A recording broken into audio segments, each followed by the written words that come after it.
IPMNation.com. Republican legislators in Alabama look to be taking Roe versus Wade head on, and that's on purpose. 25 ayes, 6 nays, 1 abstention. House Bill 314 passes. The new bill, which bans abortion in the state with just a few specific exceptions, separates itself from other states that recently enacted laws to chip away at the 46-year-old Supreme Court precedent. It does not make exceptions for rape or incest. But they all have something in common. These states want their laws to make it to the Supreme Court. And with a conservative majority, at least one of these cases may just do that. The Alabama bill will likely take the same path as many of the other state laws. Republican Governor Kay Ivey signed the law Wednesday. The law wouldn't take effect for 6 months, and in that time, a lawsuit is likely to be filed. It's expected to be blocked by a lower court and appealed all the way to the Supreme Court. But all of this won't happen overnight. In fact, the entire process could take several years. But justices have lifetime appointments. And that's something anti-abortion rights activists have been banking on since President Trump's election. On the campaign trail, he said he would appoint justices who would overturn Roe versus Wade. And he may have done that. Justices Neil Gorsuch and Brett Kavanaugh are both staunch conservatives. Chief Justice John Roberts may be the swing vote on this one. In the past, he hasn't been supportive of sweeping changes to current precedent. Earlier this year, Roberts joined the liberal justices in staying a law that critics said could have left Louisiana with a single doctor to perform abortions. It's more likely that in the near future, as soon as October, the court could hear a more nuanced argument related to abortion rights.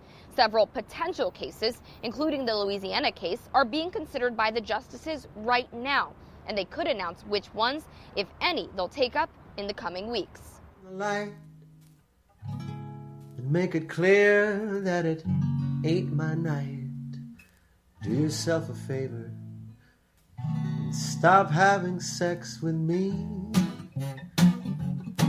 If I insist on disappearing when the rabbit dies, there's a silicone rabbit that can sympathize.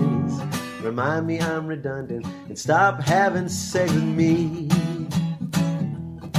Now if I keep coming after Roe v. Wade, make me sleep alone in the bed I made. And tell me, baby, that I got no chance, then prance around the house in yoga pants. If I'm having a hard time keeping things proper, throw a Kickstarter for a stopper. Remind me who's in power and stop having sex with me. And if you feel the need to let off steam, just a pinch hit for the other team. But please live stream and stop having sex with me. Now, I don't know much, but one thing's certain. It's nice to take a little break and close the curtains. If you want to keep your rights, you gotta pull a page from Liz Estrada. Si quieres mantener tus derechas, tía, mantenga tu distancia de la verga mía. Usa tu poder y para este me joder a mí. I never knew just how it felt to never unbuckle the Bible belt. Exercise your options, stop having sex till I look at the world through estrogen specs. Someday I'll forgive you and stop having sex with me. No, not really. It's Brian Stelter. There it is. Oh, my God. I mean, that is a horror movie cover. Seriously, he is scarier looking than It the Clown. I mean, would you let your children anywhere near that psychopath? I mean, that is a psychopath right there. I mean, look at him. God. Oh, I mean, it cries out, danger, danger, alert, alert. I am a scumbag. I am filth. I am your enemy. I would literally not be able to finish my dinner if somebody walked over and talked to me that looked like these two guys. And I'm sorry. They're not just lying anti-American scumbags that want to run us all on the ground because they're little men. They're pieces of crap. They think they're better than everybody. That's what it's about. It's the spirit of evil, and we must break them. Oh. I've tried to do joke photos like this to look disingenuous, and I can make any face I want to. I can't pull it off because the eyes, Chico. It's always in the eyes. Oh my gosh. Oh, hell on earth. He wants to run your life. He wants to control every aspect of your life because he knows he is a cowardly, degenerate sack of anti-human trash. I pledge before my Heavenly Father that I will resist them every way I can. These people are the literal demon spawn of the pit of hell. Look at him. And you know what? He is better than you if you keep letting him run your life. Jesus, he runs your buddy. kids. He runs the schools. He runs the banks. This guy, this spirit, this smiling, leering devil that thinks you can't see what he is your enemy. Period. All the narcissistic, devil-worshipping filth. I see you, enemy. I see you, enemy. Enemy. Enemy. You are my enemy. And I swear total resistance to you with everything I've got. Disingenuous, fake, false, broke back, twisted, a defiler, a betrayer, a backstabber, a devil. You will pay. Yeah, you think I don't see your face, scum? You don't think I don't see you, Stelter?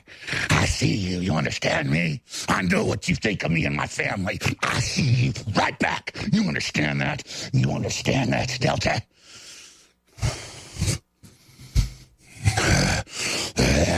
Stelter. You will fall. You will not bring humanity down. God is going to destroy you. Get him off the screen. Oh, God, they're so evil. Just please, God, free us from them. They're drunk on our children's blood, for God's sake. What a jackass.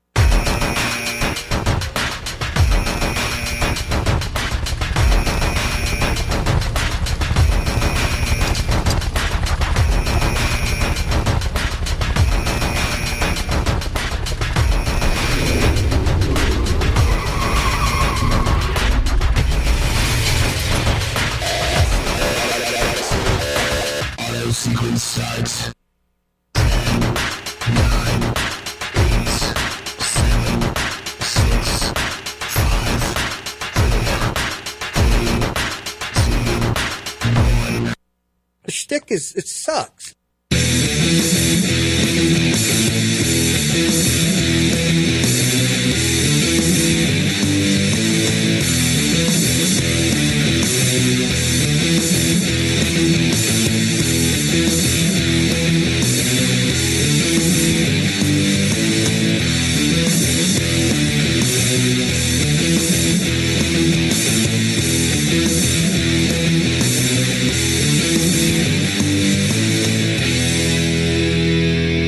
Hey, everybody, welcome. It's Matt Connarton Unleashed. We are live on WMNH 95.3 FM, emanating from downtown Manchester, New Hampshire. It's getting a little humid, a little humid in here anyway.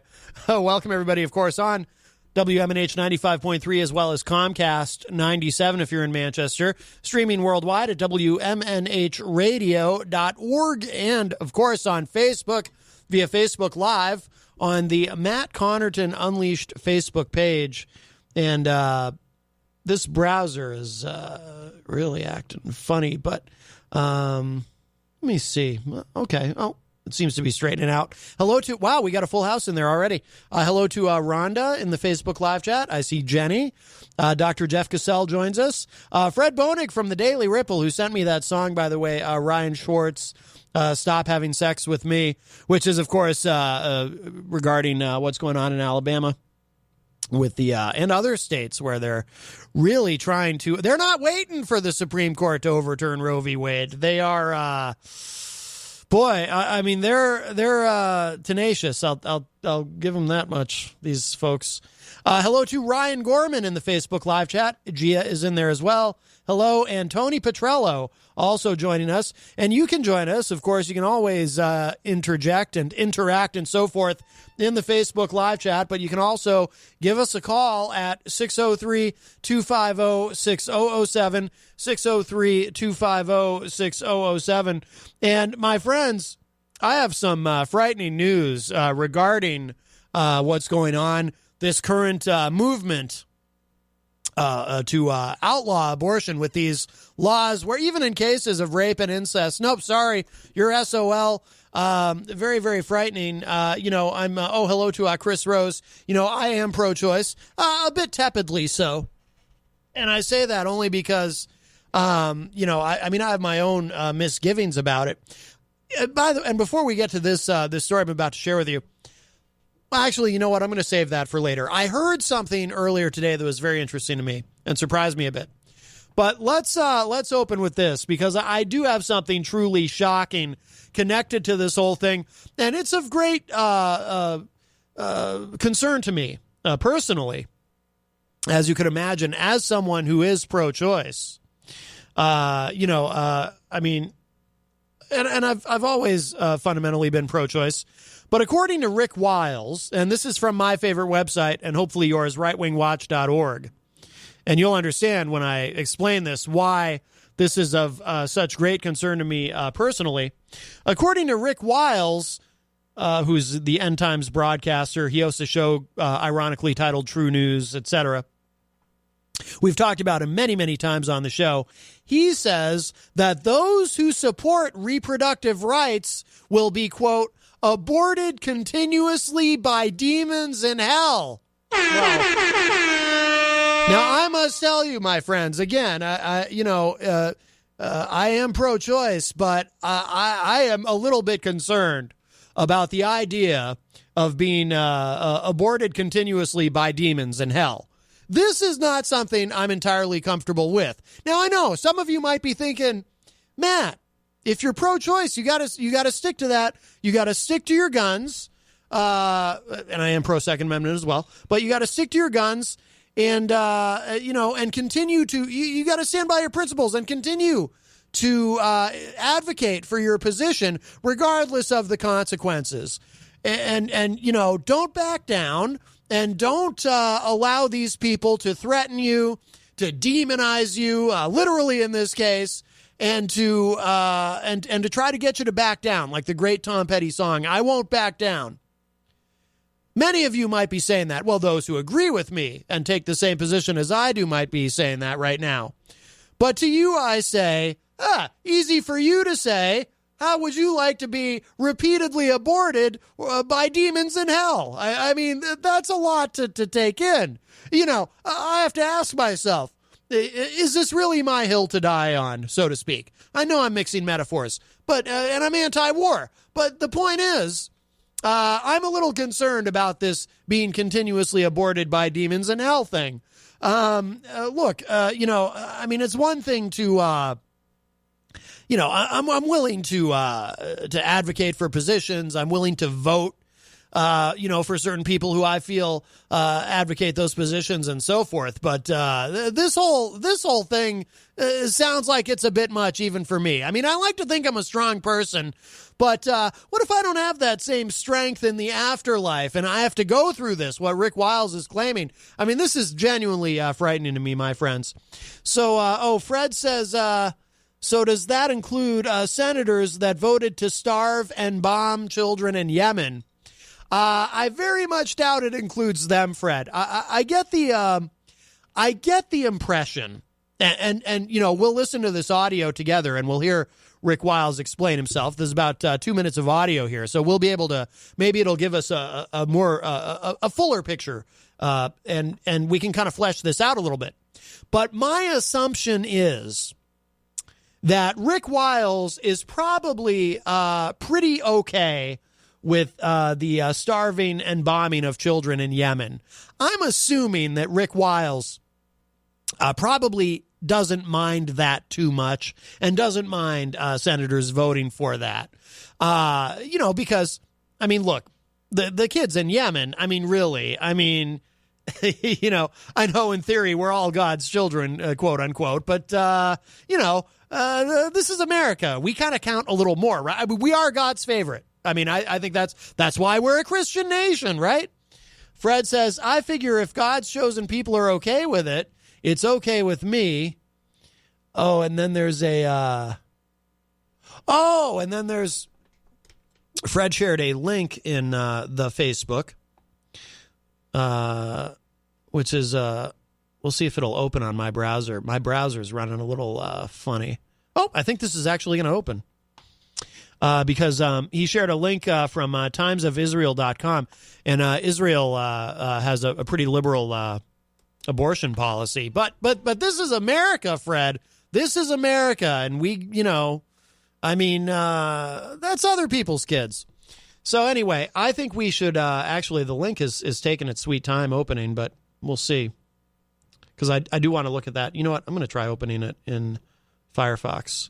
I know it's fascinating listening to me talking about doing this and doing that with the computer.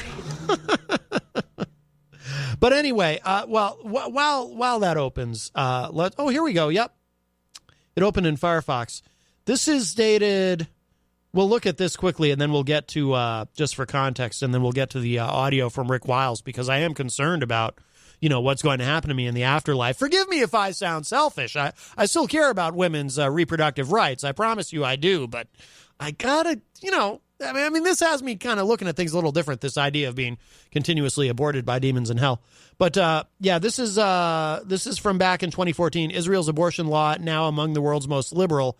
Despite its conservative leanings, government approves free pregnancy termination for nearly all women, and it barely causes a ripple.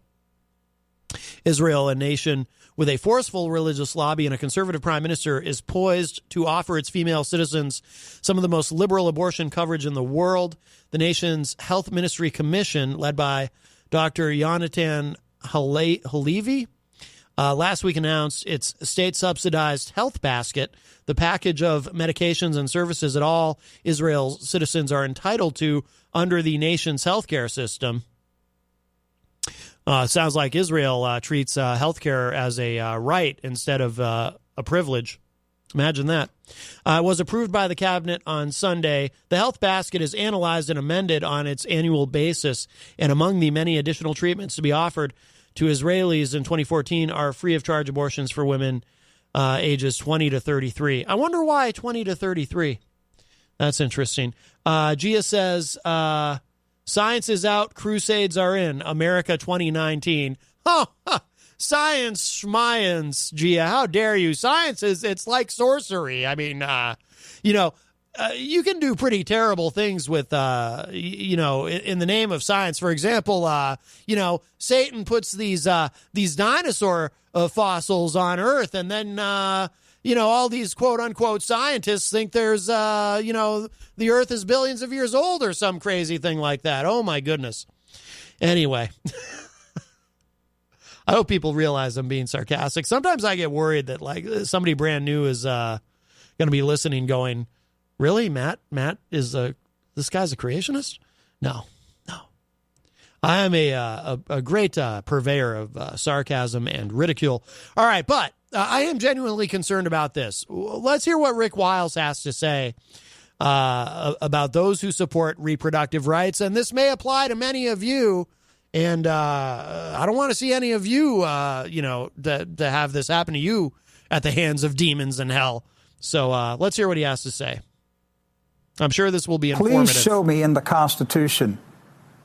Where is the clause in the Constitution that says a woman has the right to murder an innocent baby? A bunch of reprobates on the Supreme Court declared that a constitutional right to murder babies exists in our Constitution. There is no such right. Well, that's quite the framing of it. That's not really what this is about. But, and by the way, something doesn't have to be in the Constitution for it to. This is a kind of a pet peeve of mine, and I am going to back this up to the beginning because we're fairly early in this audio, and I do want to take the whole thing in again, partly for selfish reasons. But people often conflate what is unconstitutional, because it sounds like he's making an argument that abortion is unconstitutional. I think that's what he's trying to say. He's putting a little bit of a different spin on it, and he's being very harsh with it. But people conflate unconstitutional with non-constitutional. So unconstitutional is something that directly violates the Constitution, at least by, Matt's definitions. Non-constitutional would be something that is not in the Constitution, but it doesn't violate the Constitution either. And there's all kinds of things that are non-constitutional. But, I don't think, for just a random example, I don't think there's anything in the Constitution about an interstate highway system, but we have one. It's not unconstitutional. No one's saying that having an interstate highway system violates the Constitution in some way. But you could argue it's non-constitutional. It's not in the Constitution. I don't think there's any, there might be something about right to travel in the Constitution, but I don't think there's anything in the Constitution that says, the country is to have these minimum 2 lanes in either direction highways that connect the entire country. I don't think that's in there anywhere, but we have it. Anyway, that's a little bit of a tangent, but it just reminded me, it's kind of a pet peeve that I have. When people make these arguments about what's in the Constitution, what's not in the Constitution, that's one of the things I run into a lot. There's all kinds of things you could argue are non-constitutional, but some people who are very, very anti-government to the extreme, like anarchists, they'll argue that everything's unconstitutional. Not literally everything, but all the things they don't like, those are unconstitutional. Well, some of these things, I'm open-minded. Maybe there is something here that is unconstitutional, but most of these things are non-constitutional, but they don't violate the Constitution, so STFU about it. All right, starting this over. Where is the clause in the Constitution that says a woman has the right to murder an innocent baby? A bunch of reprobates on the Supreme Court declared that a constitutional right to murder babies exists in our Constitution. Being a bit hyperbolic there. Just in case anyone isn't clear, no one literally said that. No one has literally said that, by the way. Pretty sure. Just pointing that out. There is no such right. Not a single place. There is no such federal law. The Congress has never passed an abortion law. It's never happened. Right. Judges on the Supreme Court who defied the living God decided that they would legalize the slaughter of babies in this country. Those judges, some of them, I guess all of them by now, are dead. And their carcasses will burn in hell forever. I personally believe that abortionists and those who fight for abortion, I believe that after you die and after the judgment of Almighty God on Judgment Day, I believe that abortionists and the supporters of abortion, I believe that their punishment in the lake of fire will be to be aborted continuously by demons. Wow. Continuous, Jesus, perpetual, eternal abortion. I'm not sure how that would work. And would this, I'm confused about some of the details here. I don't mean to nitpick, but we are talking about what's going to happen to those of us who are pro-choice in the afterlife. So I think it's relevant. And I don't mean to belabor it or dwell on it, but, none of us are going to live forever. Is this going to be happening in the lake? He mentioned the lake of fire. So is it going to be happening in the lake of fire? Is that where this re-abortion happens to your eternal carcass or something? I'm a little bit confused. Maybe I've misunderstood something.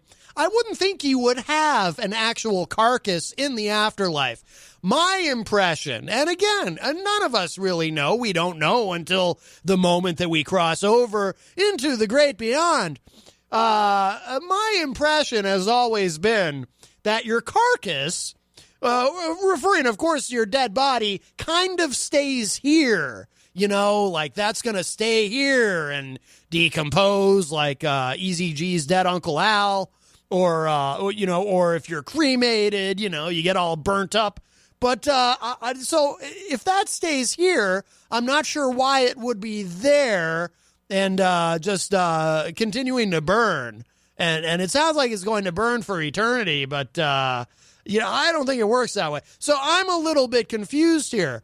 Now, the devil is in the details in this case, quite literally, I suppose, but this is all very confusing. I might have to back that up a little bit because, again, we are talking about, this, if this is true, if this is all true, this is very concerning. Maybe I've misunderstood something here and it's not as bad as I think. This whole lake of fire thing, though, sounds terrifying. I'm an excellent swimmer, but still, I don't know if I want to be in the lake of fire. And those who fight for abortion, yes, I believe that after you die and after the judgment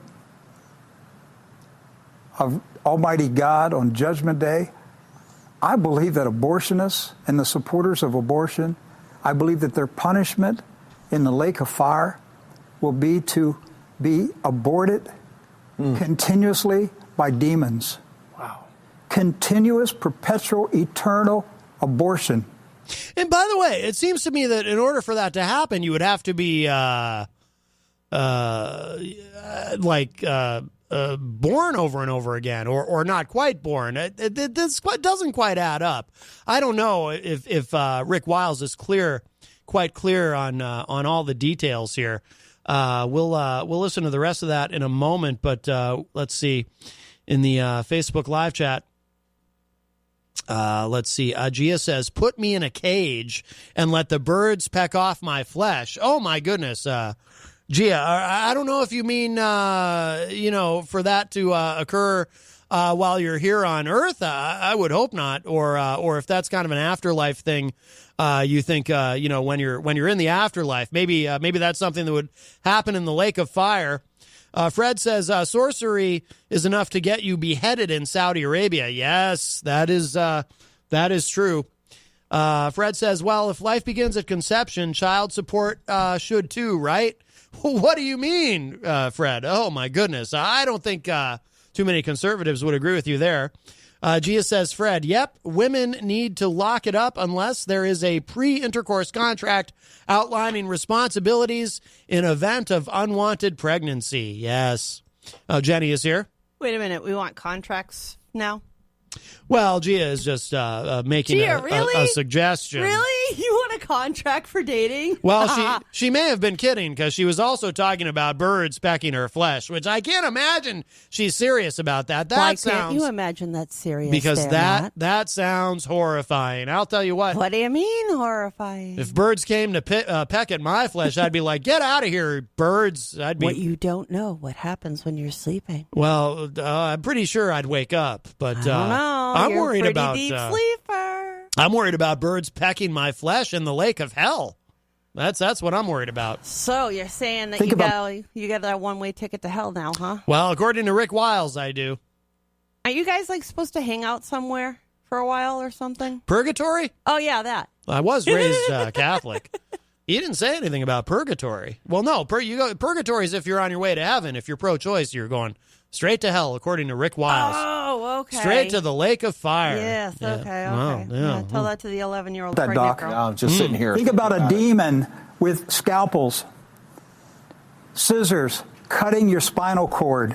Again and again. Again and again. Crushing your skull. Crushing your skull, ripping your heart out, using a vacuum cleaner to suck your organs out. And then No, I'm still. Oh my God, that's disgusting. I'm still very confused about something, though. So this means that in the afterlife, you still have your physical body to have all these things happen to you? I mean, I think Rick Wiles is burying the lead here. He's talking about what happens to people who are pro-choice in the afterlife. But, I mean, this is quite a stunning revelation. No pun intended, I promise. In and of itself, apparently, according to Rick Wiles, in the afterlife, when you go to the lake of fire, you still have your spinal cord and your body and your skull and everything.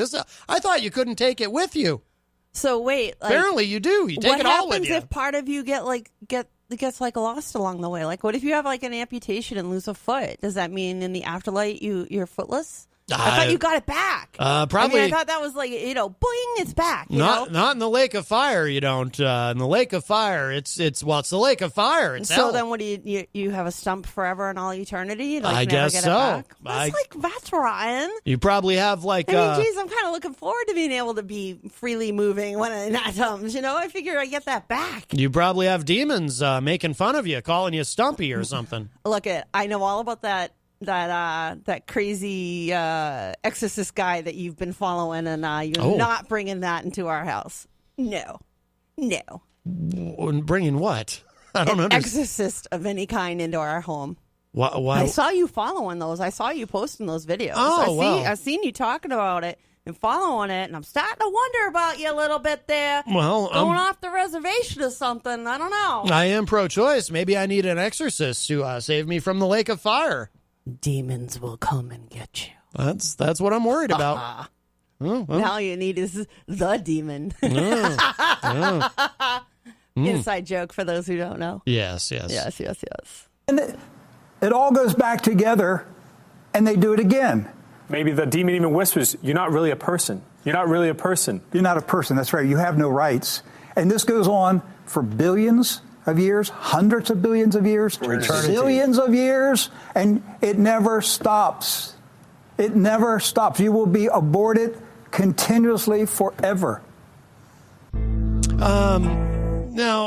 So either one of two things. He somehow knows this. Perhaps he was told this by the Lord.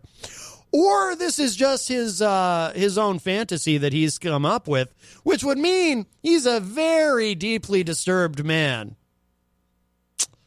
I don't know who's disturbed around here. Because that was very descriptive of Rick Wiles to come up with all that. Very descriptive. Disgusting and inappropriate, and not even close to being accurate, but okay. Very descriptive. Gross. Just really gross. Yeah. Whose brain works like that to think of that in the first place? Well, I mean, you got to think that way first. His heart's in the right place. He's just really? He's trying Are to. You sure? He's trying to save the babies. I think he's living in a Stephen King novel. He believes life begins at conception. By the way, that's the new line I've noticed among pro-lifers. I still want somebody to explain how they're going to implant babies. Well, the new line now is that science has proven life begins at conception. I mean, they've always said life begins at conception, but now they're saying science has proven it. I've heard that over and over again, and I'm like, where? Well, this is why they think Plan B causes an abortion. The abortion with the morning after pill, which it doesn't. But the unintended consequences that are going to occur as a fallout from this are horrific and life-threatening. And so many people are so full of themselves and their beliefs that they don't want to hear the science, they don't want to know the truth, and they're not going to listen to the truth. Right. I was very surprised this afternoon. I heard, I don't know who it was, because I caught it mid-conversation, but there was a pro-life activist in Alabama who really surprised me, though. He said something. So one of my arguments has always been that if you want to, if you want to get rid of abortion, the correct thing to do is to keep doing what we've been doing, but do more of it, because steadily, year after year, decade after decade, the rate of unwanted pregnancy has been dropping. The rate of teen pregnancy has been dropping. And and the rate of abortion has been steadily dropping. And pro-lifers don't like to talk about any of that usually because it contradicts their narrative, because they're very much into this, no, you need abstinence-only education, all this stuff that doesn't work. But I actually heard a pro-lifer say, it was interesting because I'd never heard a pro-lifer say this before, but he tried to turn it around into making it into a pro-life argument. He said himself during this interview that I heard on NPR, he said, well, yeah, because he was asked the question, aren't you worried about going back to a time of, the back alley abortions and all this, or when a woman would perforate her uterus with a coat hanger? Forgive me for being graphic, but that's what used to go on. And his response was, no, because demand for abortion is going away anyway. And then he cited the same statistics I just did, and it was kind of jarring a little bit to hear a pro-lifer say those very things that they don't usually, because I've said that to pro-life, like on a certain show that I used to be the co-host on. I would get into these conversations on that show with pro-lifers all the time, and I would say things like, well, you do realize that as we increase education and as we increase access to contraception, the rate of unwanted pregnancy has been dropping. The rate of teen pregnancy has been dropping. The rate of abortion has been dropped. Since Roe v. Wade, the rate of abortion has been on a steady decline over the decades.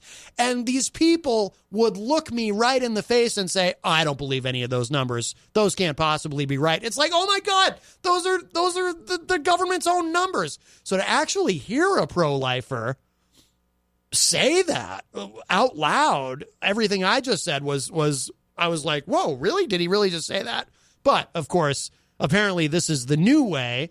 This is the new tactic now. They can't run from those facts anymore. So now they're just going to spin them into, well, the demand for abortion is dropping, so we might as well just go ahead and outlaw it now. Which is obviously going to backfire. In so many ways, and in some very horrific ways. And what people don't think about are those horrific cases. Now, I don't want you to get me wrong. Me personally, I don't believe in abortion as a form of birth control. Of course not. But nobody does. As the conversations are starting to happen, the other side of the coin is these are the same people that are trying to feed you the line about not, we shouldn't allow young ladies to have menstruation pads or tampons available to them within the school. That's the same people that have the pro-life narrative, the same people that are trying to keep that out of the schools. And these are people that are so backwards. They don't want to have honest conversations with kids. And the bottom line is the more honest conversations, I agree with you, that we have with kids, the more that we're open about how their bodies work, how they scientifically function. How does your body function? I remember when I was a young lady, a very young age. In my case, I was not educated appropriately. And I suffered through a lot to understand being a young lady and dealing with the simple fact of menstruation. And I was not taught appropriately, but now we are. That reduces the rate of unwanted pregnancies. The access to having birth control, to understanding how birth control works. These kids are smart. They know that condoms do not protect them against sexually transmitted diseases entirely. They're smart. They get this. They know that the timing method doesn't work.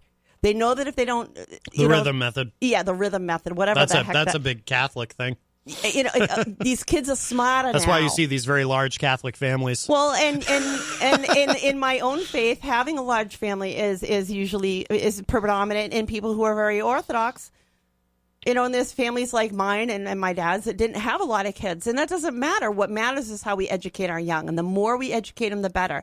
My generation wasn't taught as well. The generations that are existing now are being taught better, and they're being taught from a no-nonsense perspective. They're not talking down to them like little kids. They're like, hee. There's less of that, and there's more quality conversation, I think, going on. I know that when my kid went through health education, he came home, and I'll never forget it, and he'll shoot me for ever saying this, but his health teacher did such an excellent job of educating them. He came home and had an honest discussion about sexually transmitted diseases and expressed his desire to wait to go that far, to not want to go that far, because he wasn't ready to deal with those risks. And that came from a real conversation. We don't have real conversations. We have more pregnancy. I've told this little anecdote many times on the show, but I'll repeat it because it's certainly relevant now. One of the times that Rick Perry ran for president, I forget if it was the first time or the second time, because I think he's run twice. I know he's run at least. I think he's only run twice, is what I mean.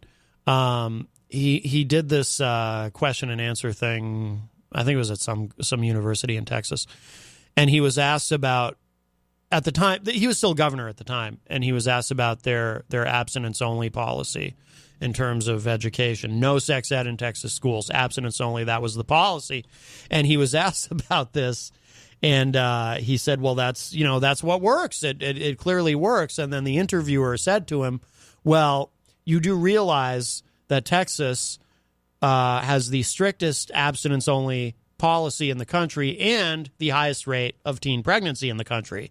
So exactly. Apparently it doesn't work. And his answer was just something like, well, I know abstinence works. And he really didn't have an answer. He just kind of, You know how abstinence works? By educating them to want to choose that for themselves. Right. Yeah. That's what works. Yeah. Educating them and giving them materials, not closing the door and saying, I'm not going to, no, don't look in there. It's scary. And that reminds me, too, of another positive trend. The rate at which the median age at which teenagers are first engaging in sexual behavior has gone up. Yes. Yeah. Kids are waiting more and more now to have sex. They get the consequences better than our generation did. Another positive trend, which is a result of educating these kids. Beside that fact, we also have to consider the medical ramifications. One of the worst stories I ever heard about a state that had too tight of an abortion law involved a woman who was pregnant with a child she very much wanted. In fact, it was her. It would have been her third, and unfortunately, somewhere around the period of about 6 months or so, they lost the child. For whatever reason, the child passed away in utero, and the doctor said, nature will take its course, and they assured her that. And so she was sent home to go through the natural process of miscarriage and then to come to the hospital when that was going to happen. And the thing about it is that 2 weeks went by and she didn't miscarry. 2 weeks of literally walking around feeling like she was a coffin for her infant. Yeah. She actually used that term. That's and her brutal. husband had to bring her to another state in order for them to go in and do what needed to be done to keep the mother from getting sick from sepsis or something of infection, but also to save her sanity. Yeah. She was absolutely losing her mind. Yeah. I will finish the story by saying that she did go on to have another child later in life, and it had 3 beautiful children that were very healthy and very beautiful. But no one should be forced by law to go through that kind of suffering and pain. Yeah. Because the law was crafted so narrowly, it negated any of those possibilities. And when it happens once, it can happen again. Mm-hmm. And it does happen. People lose their children every day to miscarriage. And not everybody can go through that process naturally. People have things wrong with their bodies that get in the way. Yeah. Do we really want to make people suffer? I don't think that's the intent. Right. But that's the unintended consequences of narrowly tapered laws that don't consider any of the unintended consequences. Right. And in medicine, there are a lot. Yeah. Well, I think we might, on that note, we might move on to something, because we'll do something fun. Oh, good. I don't like to spend too much time on the abortion stuff, because it's like after a while it's sunny just out. so frustrating. Clouds are breaking. I want to enjoy the day. I want to play some of this. So Howard Stern, of course, is one of my radio heroes, and ABC News posted on YouTube this interview, and I want to play some of it because he says some things in here about Trump. Trump was a frequent, well, not frequent, but Howard had him on a number of times on the Howard Stern show. And Howard has, there's one very specific observation here that he makes about Trump that I want to well, let's just say he has a theory very similar to my theory. Howard's promoting he's got a new book called Howard Stern Comes Again, which I haven't read yet. It's just out. I think it's just out now. But I want to play some of this. So this is Howard being interviewed by George Stephanopoulos. Hearing guys like you, respected broadcast journalists, say Howard Stern comes again, it gives me. Isn't it? Oh my God, I'm coming again. Howard Stern calls himself the king of all media. His specialty, no-holds-barred celebrity interviews. From Robert Downey Jr. Would you be upset if they ever replaced you as Tony Stark and Iron Man, or do you have an exit strategy in any of this? I believe I do. To Charlize Theron. Are you easy to live with? I'm sure I'm not. Even President Donald Trump. During the Ivana divorce case, I saw you as a victim. I like it. You know why I saw you as a victim? Why should I say anything? This is beautiful. Should I tell you? Now out with a new book reflecting on some of his biggest gets. Donald Trump would come on my show, and this is why he was great. There was no filter. I go, Donald, Angelina Jolie, she's one of the most beautiful actresses in the world. She's a 6. Now who says that? Most people, if they're having that thought, keep that pretty guarded. Not Donald. He was right into it. You know who's one of the great beauties of the world, according to everybody, and I helped create her? Who? Ivanka Trump, most beautiful girl in the world. I would marry her. These types of things, most people, certainly politicians, don't say. That would. Well, let me. I can find the actual clip he's referring to this comment. If Ivanka weren't my daughter, perhaps I'd be dating her. Or that was from Howard. Would have been embarrassing. Some of the dozens of interviews Stern did with Trump resurfaced during the 2016 election, and Stern says he didn't foresee the impact. And I was quite surprised when they dragged out every single Donald Trump interview I had done. And in some ways, I felt it was unfair to Trump because, for example, they were fond of quoting that Donald Trump had said something to the effect that STDs were his personal Vietnam. But really, it was in a very joking scenario. He was not comparing his life to a Vietnam vet. It was ha, ha, ha, and this and that. But when journalists took it and made it serious, I thought it was a little bit unfair. Do you feel that?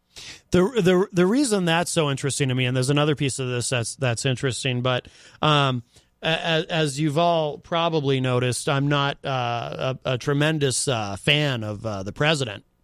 However, believe it or not, I'm not much of a Trump guy. You don't I know say. I know this What's the matter with you, huh? I know this is stunning to hear.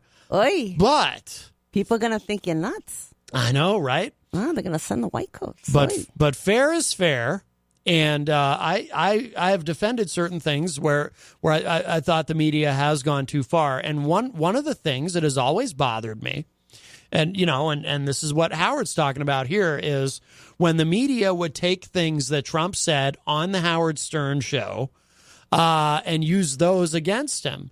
And I always thought that was unfair because, you should, going on a show like Stern, and it's a humorous show. And, of course, you're going to kind of get into the humor and some of the humor's, a little body or whatever. That shouldn't be held against you. Things that you say when you're clearly kidding around. Everything should be held against you, including everything that you've ever thought about, including what you're thinking right now. I caught you. You're in trouble. Well, that's what some people believe. But I've always cringed when I've seen the media bring up things that Trump said on the Howard Stern show and tried to use those against him. And to me, I always whenever I see somebody going after somebody unfairly, or going after a particular idea, or whatever, and it's like, well, hold on. Aren't there enough other things, like with Trump? To me, there's enough valid things that Trump has said and done to criticize, so you diminish your whole sort of thing if you start going after him for things that really shouldn't count. You know what I mean?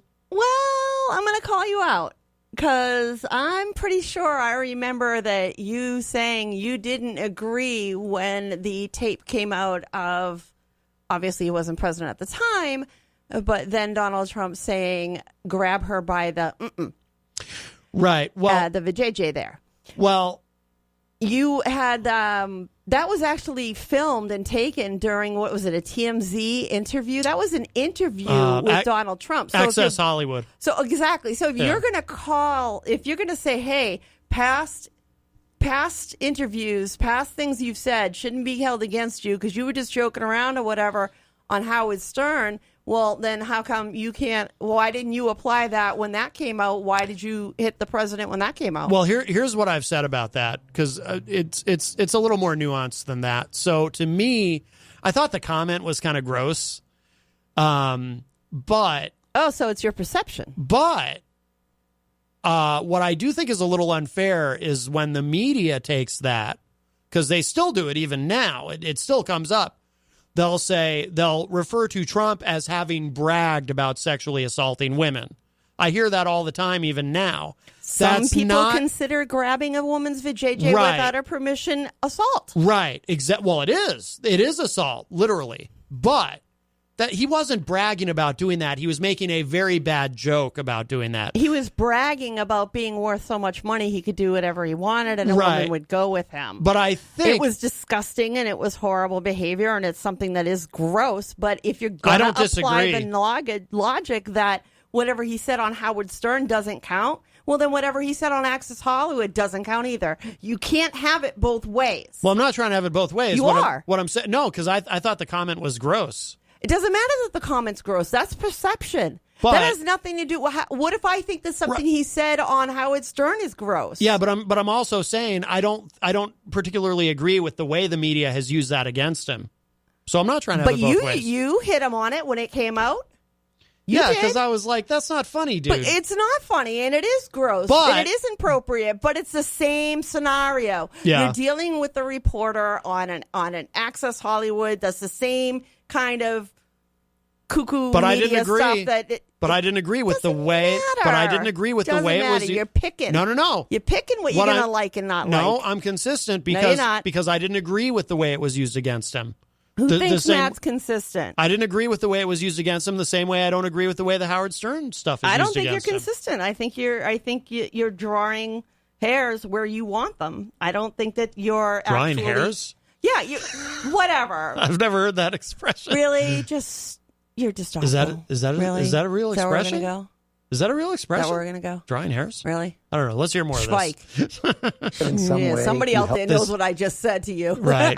There's something else Howard says here, though, that I think is really interesting and a very interesting observation about Trump. Help make him president? Absolutely. Because Donald would come on my show. I mean, look. Does it make you feel bad or good? Well, look, I did not vote for Donald Trump. The way I helped Donald was I let him come on and be a personality. Whether you liked him or not, people related to him as a human being. Whether you love him or hate him. He's a master at talking like a dude. Stern didn't take candidate Trump seriously at first. I don't think he thought he was going to win, and I don't think he expected to win. What? Howard Stern just said it. What? Trump is a master at talking like a dude, and what do dudes like to brag about? What they consider their conquest. The women. I mean, look at your idol, Gene Simmons. Perfect example. Mm-hmm. He's known for his conquest. How many women he slept with? Okay? Sort of. Okay. Well, sort of. And come on. I'll explain what I mean by that. Come on. Right. Same thing here. Trump has always been somebody that has portrayed himself as somebody who can pretty much get whatever woman he wants, even though there's many women out there who would say otherwise. That's how he came off.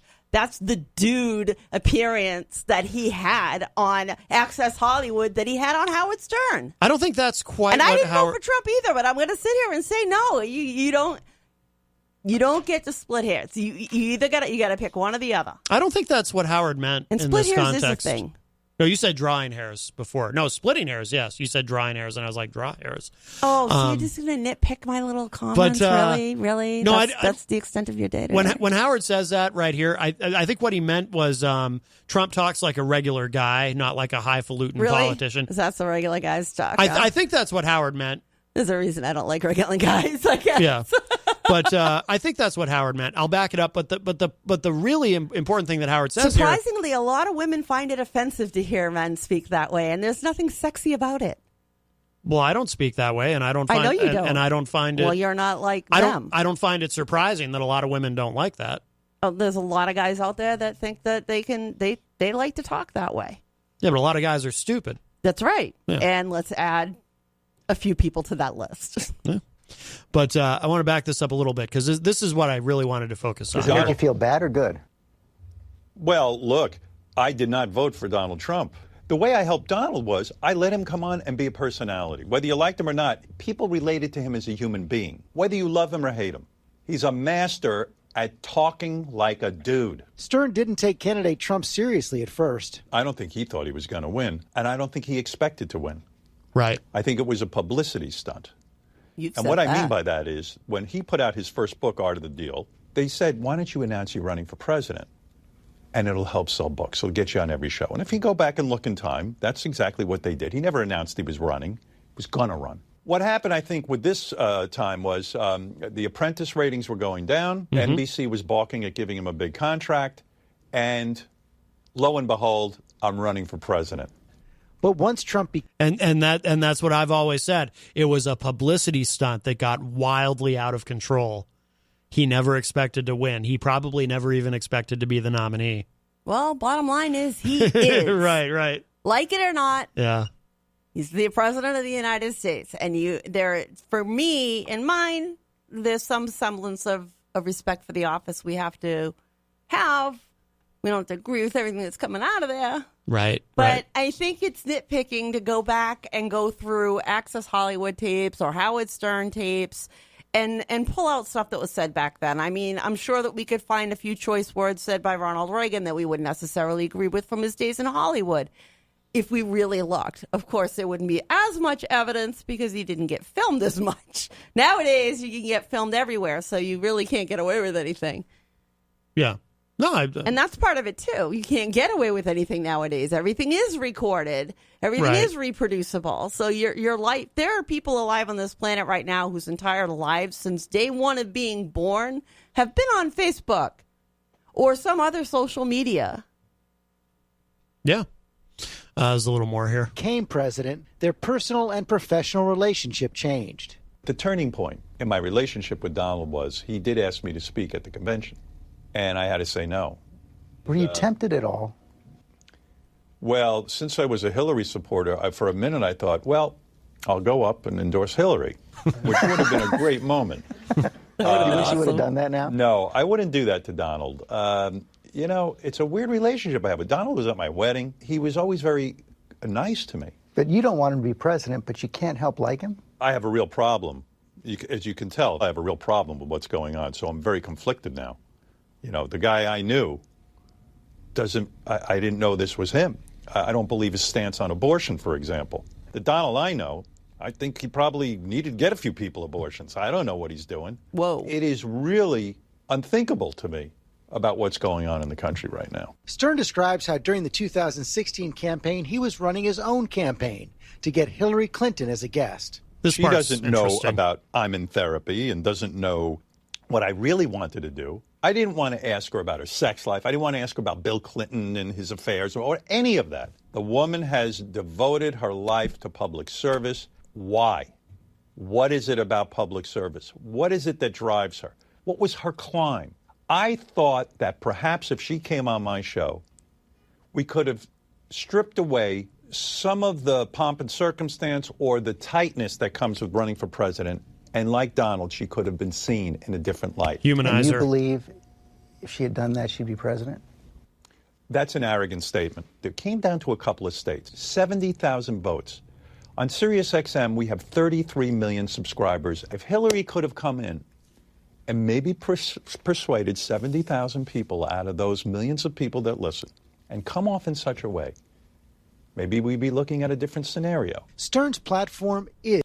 Anyway, so and then it goes on. It's a great interview, but that whole section of it I thought was really interesting. Well, it's true. I mean, think about when Bill Clinton was running for office. What do we remember from when we were kids? Him going on MTV and playing the saxophone on Arsenio.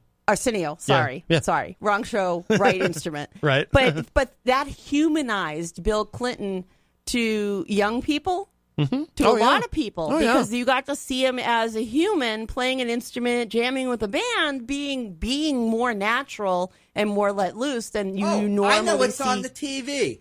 Oh, sorry. When you normally see politicians. Virtual John Hopwood had to interject there. He's going to get some ice water. Mention of television.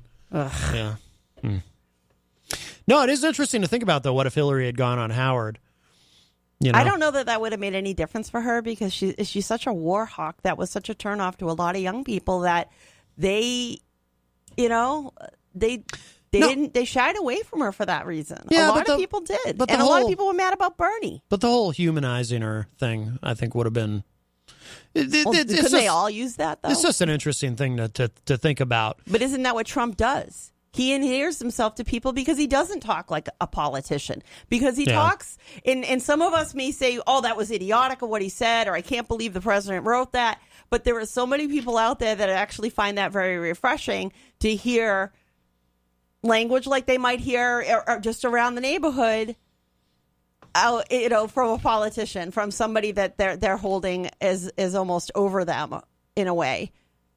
Yeah, I would find it refreshing if I didn't think he said awful things and had awful policies. Just a regular. A lot of things going on there. A regular guy? No, I'd be into that too. Little emperor has no clothes thing going on. Yeah.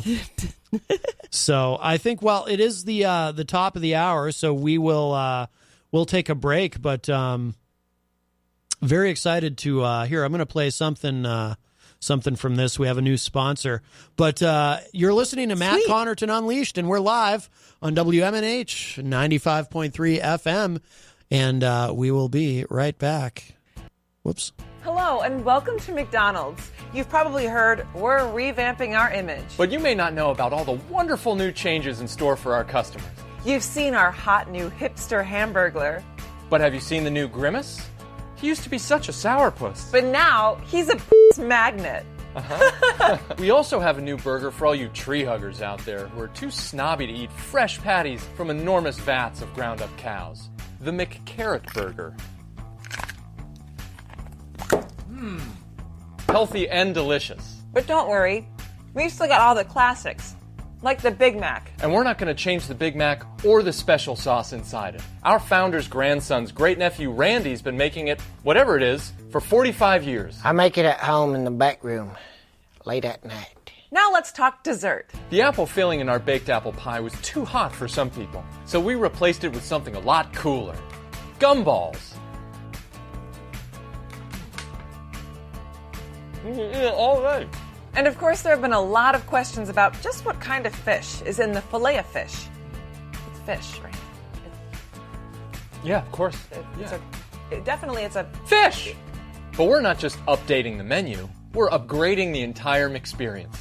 Karen, do you remember those complaints from moms about the cleanliness of the ball pit at the play place? I sure do, Jeff, but not to worry. Those ball pits will be scrubbed clean by our new global head of Play Place Cleanliness, Randy. They told me I could legally wash the children's Whoa! Don't worry about how that sounds. Randy will only be allowed to clean when our locations are closed. Dang it. Wait a minute. We almost forgot about Ronald. Studies show that Ronald McDonald actually scares the shit out of children, so he's now known as health expert Ronald McDoctor. Hi. Nothing is healthier than eating at McDonald's. Try our gumball pies. They're very slimming. Thanks, Doc. Hey, Jeff, isn't it about time for our jingle? You mean I'm loving it? No, silly. The new one. Oh, yeah. Hit it, Maestro. Mickey D's, you have no other choice at the airport. So come on down to the new McDonald's, which is now called Anywhere But McDonald's. As in, where do you want to eat tonight, Jeff? Anywhere but McDonald's. Oh, yeah, one more thing. You, Morgan Spurlock. Anywhere but McDonald's, you still have no other choice at the airport. And there ain't no more Happy Meals, neither. Lord, we thank you for this day and please protect us from anything that might lead or affect us astray. Kids, make sure you read your Bibles, it's the best word. You can't be watching nothing with the S word, okay? You know it breaks my heart. Our culture is, of course, and Clinton was the start. And 8 years more debt. We need to get back to the tenets of small government. That's why I came to cheer and watch. A statist who likes to grab crotch. So give me more disclosure of entitlement proposals. I used to say we can't afford, tax my trade and close the border, give crude language the exposure that up till now I abhorred. While I'm not a total poser, you could say I'm getting closer. You look at all you people out here nodding, while soon there's gonna be a lot of bombings. We grieve Trump. That guy just gives the pot a stirring motion. I haven't seen such terrible emotion since New Year's Eve. You know it breaks my heart. The wars are never ending. George Bush was the start. And Don Trump, Mike Pence. We need to stop the droning. It's just common sense. Those are things I'll protest and scream. Unless you know it hurts my team. So hand me a pink poster, because now I'm an opposer of the bombings and the wars that for 8 years I glossed over. My memory is as selective as Meryl Streep's, I suppose. Past that stuff we brought from Boulder, you could say I'm getting closer. You could say we're getting closer. You could say we're getting closer. Jesus Christ didn't have blue eyes or blonde hair. He looked just like all those people that you wanna kill. Yeah, you can spin your hell into heaven, you can say, make it look like California with a Bible Belt. Jesus didn't look like the boy next door, unless you live in Palestine. I wonder what you mean by the golden rule. Yeah, I think it is a scary play on word. I wonder what they taught you back in Sunday school. I bet you're thinking him as a nice, clean, long-haired Republican. Now he'd be all locked up in Guantanamo Bay if he were alive today.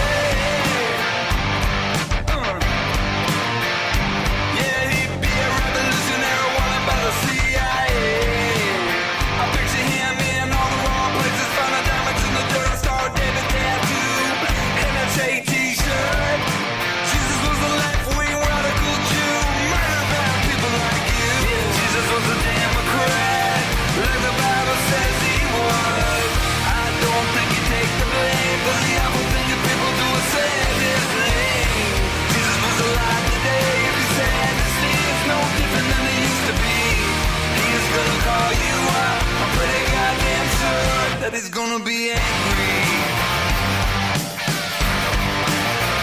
He's gonna be angry. Yeah, you wanna know what I think?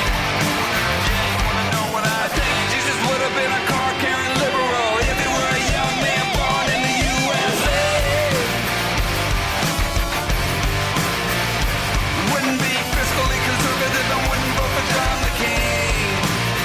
Yeah, those so-called Christians that you see on TV, scared Jews like they scared me. Kicking the hell out of my temple too. Too many elephants in the room. If Jesus was a Democrat, like the Bible says he was, I don't think he'd take the blame for the awful thing you people do is say his name. Jesus was alive today. If he's sad to see it, no different than it used to be. He's gonna call you out. I'm pretty damn sure that he's gonna be mad. I think he's gonna be angry. I think he's gonna be mad. I think he's gonna be mad.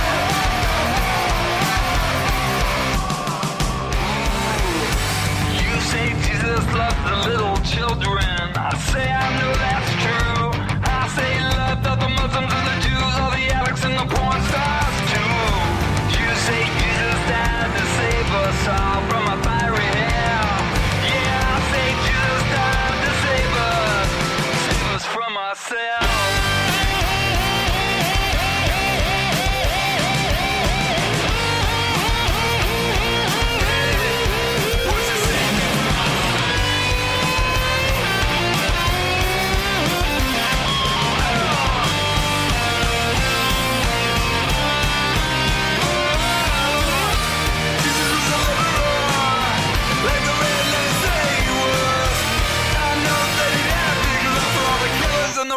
and no toys in this world. Jesus on the left and then you have the chance to meet him face to face. I am goddamn sure that you and your friends would find some way to kill him all over again. Oh, I think you'd kill him all over again. Again and again and again and again. Just like you always do. Yeah, you do just what you always do.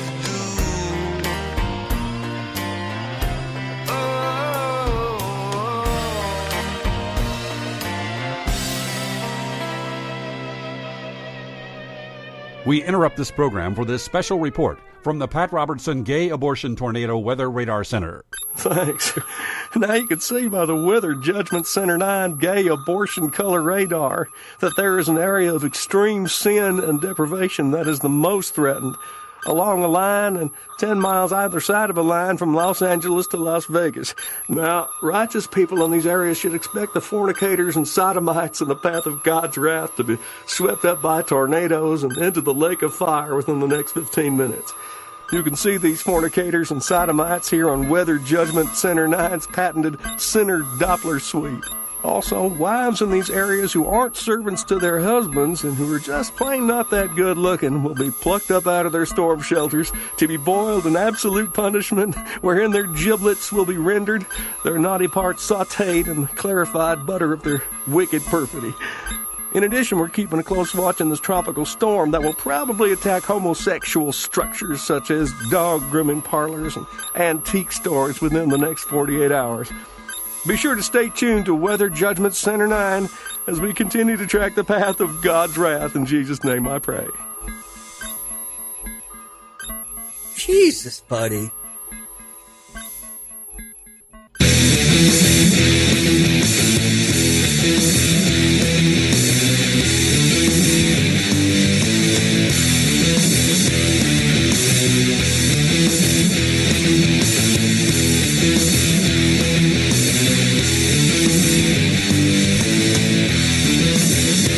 Hey, everybody, welcome back. We are well into hour number 2 of Matt Connarton Unleashed live on WMNH 95.3 FM, emanating from downtown Manchester, New Hampshire, also on Comcast 97 in Manchester, streaming at WMNHradio.org, and on Facebook on the Matt Connarton Unleashed Facebook page. Wonderful to have you all with me. 603-250-6007 is the number to call. 603-250-6007. And while I have some very exciting industry news to share, of course, it's kind of been that type of day, I guess, in a way. Earlier I shared some Howard Stern stuff. Of course, Howard Stern, one of my big broadcasting heroes. But this is from Mediaite. A conservative radio station in Blue State, Connecticut, rebrands as Trump Radio. Can you believe it? Trump Radio. Wow, very exciting. A conservative radio station in Deep Blue, Connecticut, says it is turning further to the right and rebranding as Trump Radio. The Hartford Courant reports radio station WDRC is branding itself as Trump Radio and Trump 103.3. That's just funny to me as a radio guy. It's just funny to, I just imagine the sweepers and, Trump 103.3. You know what I mean? I just, I got to find this online when they do it. I got to stream it to hear some of this. With a lineup featuring commentary from conservative media personalities Ben Shapiro and Bill O'Reilly. Whoa, wait a second now. They can't put Ben Shapiro on there. Ben Shapiro is kinda, sorta a never Trumper. They're going to put a sort of tepidly so, not quite, but almost never Trumper on Trump 103.3. I mean, that's very dangerous. What a bold programming decision that is, my friends. Advertisements for the station on Connecticut roadways feature a likeness of President Donald Trump. The The Hartford Courant, at Hartford Courant, tweeted out, few people work harder than Donald Trump when it comes to self-promotion, but now one Connecticut radio station is doing it for him. And there's a picture here of Trump 103.3 FM. Oh, God, you have to see, you have to see this.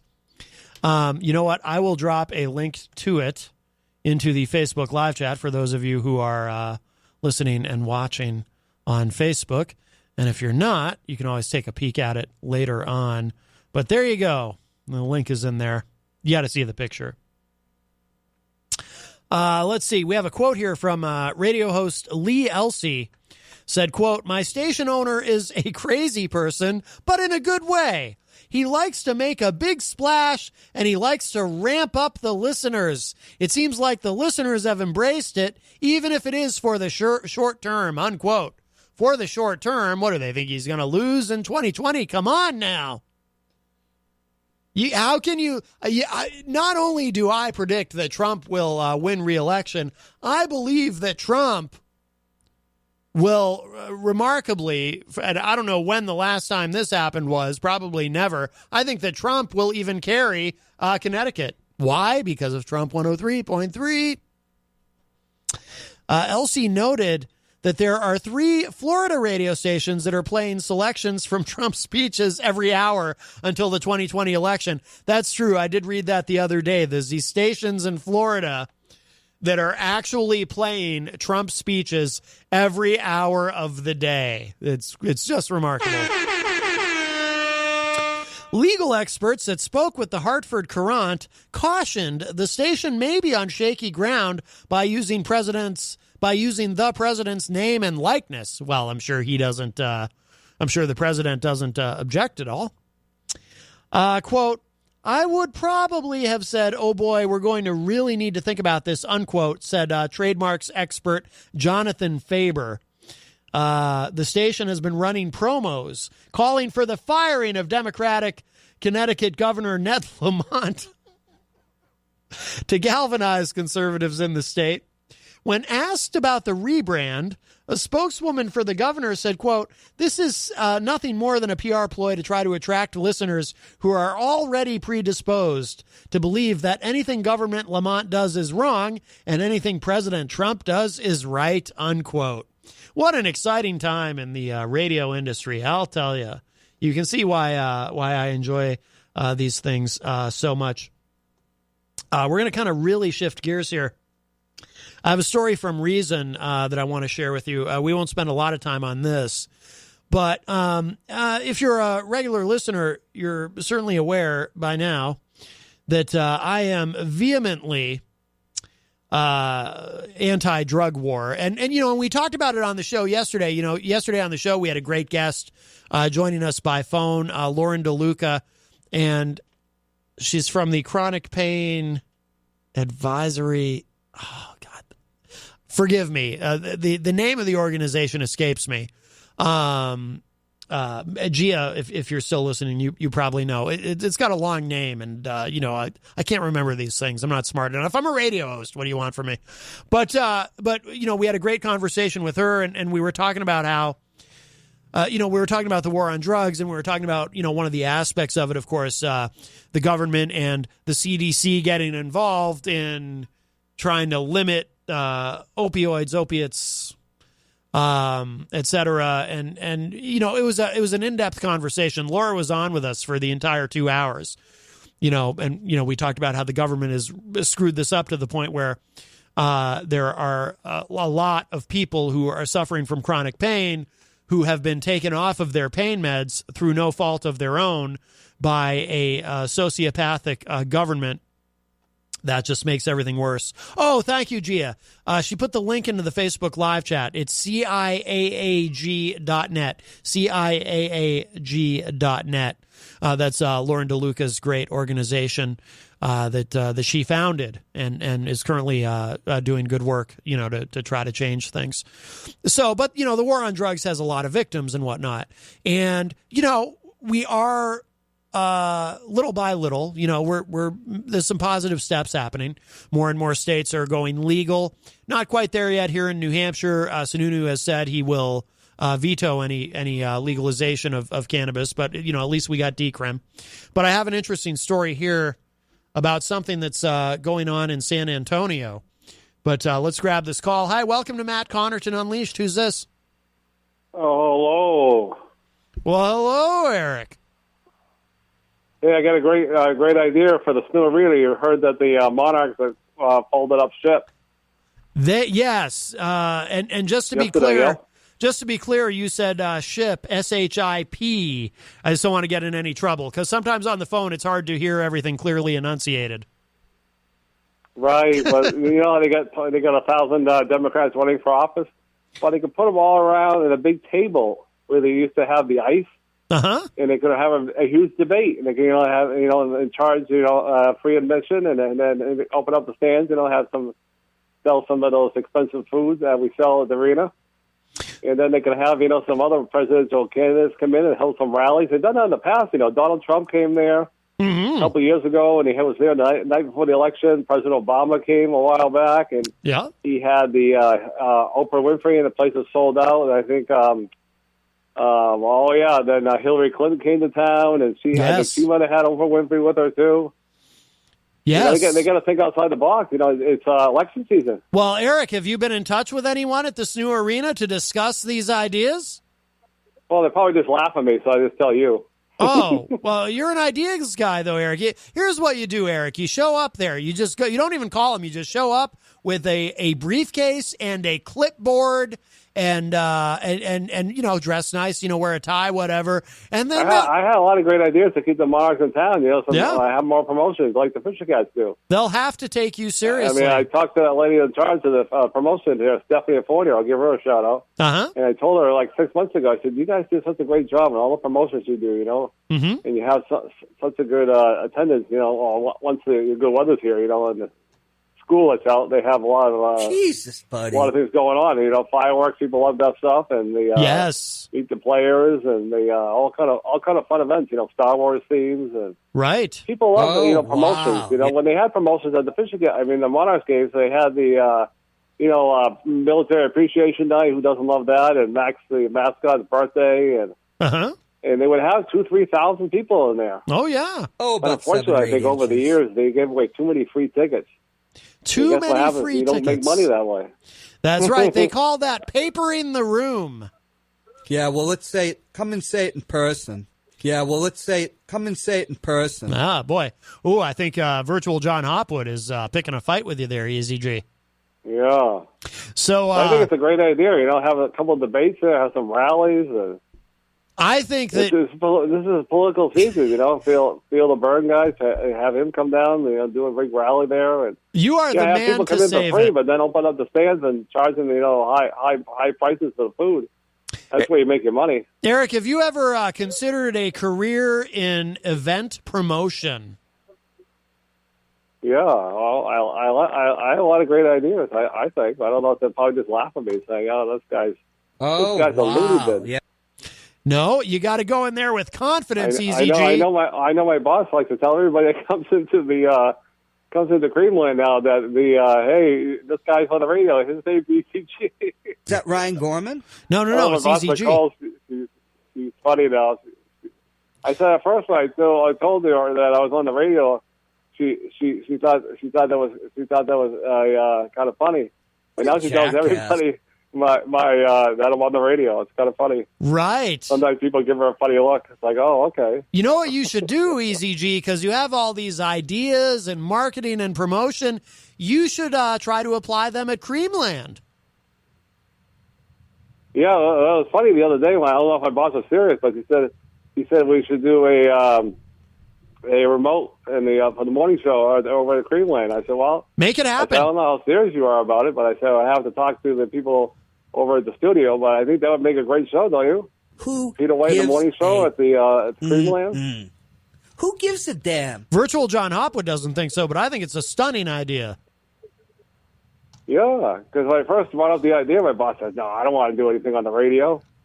But boy, that's all he talks about now. Is our other half there, Dave? There, he listens to the morning show every day now. He's hooked. Who listens every day?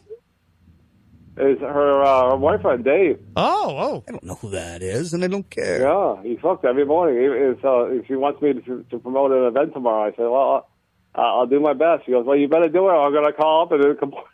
Oh, my goodness. I hate my being boss is bored. funny. Well, very exciting. I think you should be I think you should angle for a promotion. I think you should be the marketing director at Creamland with all these ideas. I'll bring it up with Peter White in the morning, and we'll see what he says. Make sure, Easy G, and I'm quite serious about this, make sure when you bring it up to him, you bring it up to him with confidence. You need to project confidence that you know what you're doing. I'm at 6:30 though. I'm going to show up a little later today because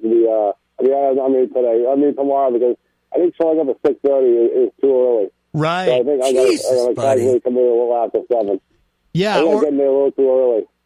Right, but Peter's busy, he's getting the show ready, and blah blah blah blah. Yes. I'll just come in and everything's all set up, and that way I'll just glide my way in. But you want to make sure. Say, hey, let's have a show at Cleveland. Right. Oh, so you're gonna. I know because Joe Ward has to be involved. He has to come and get the equipment over. You're gonna be great radio. You're gonna put him on the spot. You're gonna ask him right there on the air. Oh, you know that's my style. That all right, I gotta yes. go. Have time for my dinner. Have a great rest of your show. All right, thanks, Eric. Bye. All right, Easy G. When are the food stamps? You can go down and pick up your cheese now. Be nice, virtual John Hopwood. That's Easy G. He's got all these great marketing ideas. Gia says in the Facebook live chat, Chronic Illness and Advocacy Awareness Group. That's the name of Lauren DeLuca's organization. Thank you, Gia. So as we slowly, gradually chip away at the war on drugs, or as I like to call it, the government's war against the American people, through more and more states legalizing and so forth. Trump has even said that he is open. I don't know how enthusiastic he is about the idea, but he is open to doing something federally, at the very least, maybe moving cannabis off of Schedule 1. And we have a number of candidates for the Democrats who are talking about at least going full legal on cannabis and so forth. So there is progress there. Israel, by the way, just I believe went full legal on cannabis. So, and there's a lot of folks here who pay a lot of attention to what goes on in Israel. So, maybe that'll help convince some of these folks. But there's also there's been some individual prosecutors in the country who have said, you know what, we're not going to process some of these low-level drug crimes anymore. And another example of that has popped up. This is from Reason.com, and this went up this afternoon. San Antonio prosecutor will stop prosecuting trace drug amounts and petty pot possession.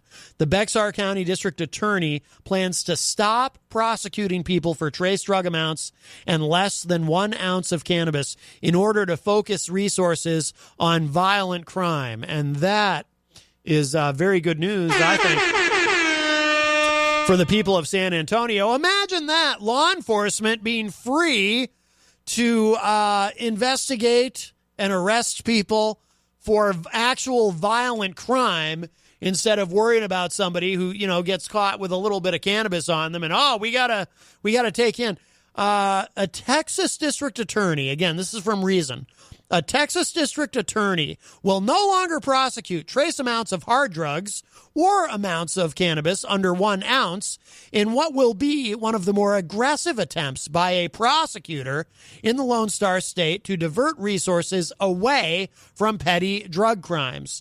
Recently elected Bexar County District Attorney Joe Gonzalez, whose jurisdiction includes San Antonio, announced today that his office will no longer prosecute possession of trace amounts of narcotics, such as heroin, cocaine, and methamphetamines under 0.25 grams. In addition, Gonzalez's office will no longer prosecute cannabis possession of less than 1 ounce. The move follows several other Texas prosecutors' offices that have taken steps to divert resources away from petty drug prosecutions. Dallas County District Attorney John Cruzo announced in April that his office would not prosecute first-time cannabis offenses or trace amounts of drugs under 0.01 grams, and the Travis County DA instituted a similar policy for trace drugs under 0.01 grams that same month. An amount of drugs that small is basically invisible residue. Quote, we believe that our resources need to be focused on the most serious violent crimes and criminals, and we have to make decisions on where to put our people and how to use those resources, unquote, said Christian Henriksen, the Bexar County DA's chief of litigation. Quote, it makes more sense to put them on violent crimes as opposed to small quantities of drugs that have a low conviction rate to start with, unquote. Henriksen says that last year there were 5,000 marijuana cases filed in Bexar County, and he expects the impact of the new policy on marijuana prosecutions to be fairly significant. As Reason reported, petty drug amounts make up the bulk of narcotics prosecutions in Texas. A study by Human Rights Watch and the American Civil Liberties Union found 78% of people sentenced to incarceration for felony drug possession in Texas in 2015 possessed under a gram, roughly the weight of a paperclip. The study's authors found one Texas man was sentenced to 15 years in prison for possession of trace amounts of methamphetamines so insignificant that the drug lab couldn't even assign a fractional weight to it. And again, that guy got 15 years in prison for that. Law enforcement has opposed reform efforts in other Texas counties. Well, of course, that's, you don't want to cut into their civil asset forfeiture abilities, right? Law enforcement has opposed reform efforts in other Texas counties, and Bexar appears to be no different. Area law enforcement officials, granted anonymity by local news station KSAT 12, complained that the new policy was not communicated to them after being instituted. It invalidates their police work, and it prevents them from getting suspects to supply information in other cases. Last year, KSAT reported that 40% of San Antonio's murders in 2018 went unsolved. Wow, 40%. A slightly higher clearance rate than the national average. If local police get tired of arresting people for possessing drug-laced plastic bags, only to see the DA refuse to prosecute them, maybe that would be a good place to channel their energy. There you go. And that is stunning. 40% of the murders in the last year went unsolved in San Antonio. Well, I guess if you're going to kill somebody, that's the place to do it. But wow. So there you go. So I find stories like that encouraging.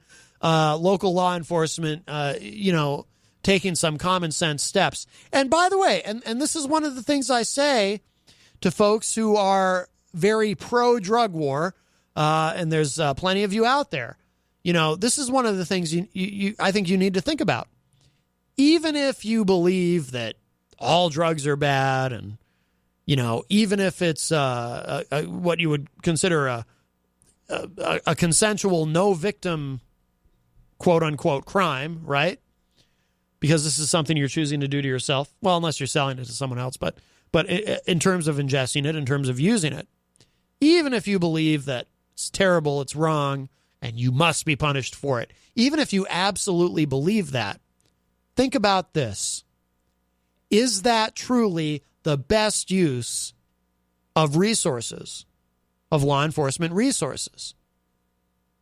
And one of the things I get pushback on is people say, well, Matt, a lot of these people who get in trouble for, having cannabis or having trace amounts of something else or whatnot, they also did something. They did something else as well. They broke into someone's home to get some things to sell, to pawn, to get money to feed their addiction, or broke into someone's car to do that and whatnot. To which I say, yeah, and that should be prosecuted. But so you prosecute the burglary, you prosecute the break-in, you prosecute the robbery, you prosecute whatever it is they did. Just not the drug use itself. But if somebody does something else, be it theft or violence of any kind or menacing of any kind or a mugging or whatever, yeah, of course you prosecute that. Nobody's saying don't prosecute that. Like, nobody's saying, well, you don't prosecute those people because what they did was connected to their use of a substance or in the, during the course of a transaction regarding that substance. Nobody's saying that. You just don't, but just stop punishing pot smokers, for one thing.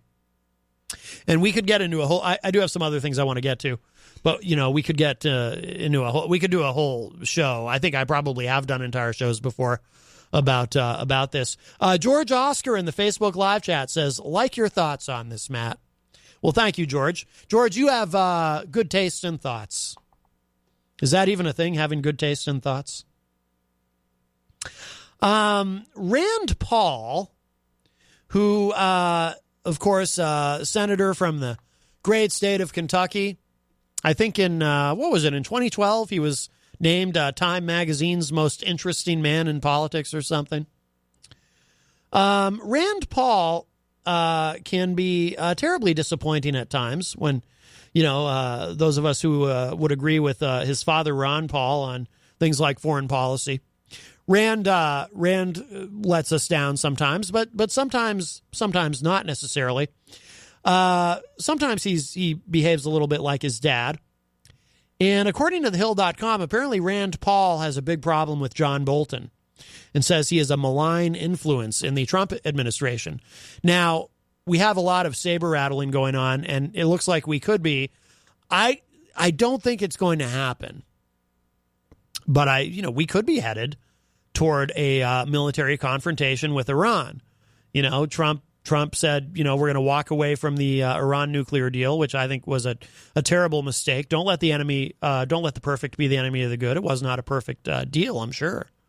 But I have yet to see anything anywhere that suggests that they were not adhering to the terms of that deal.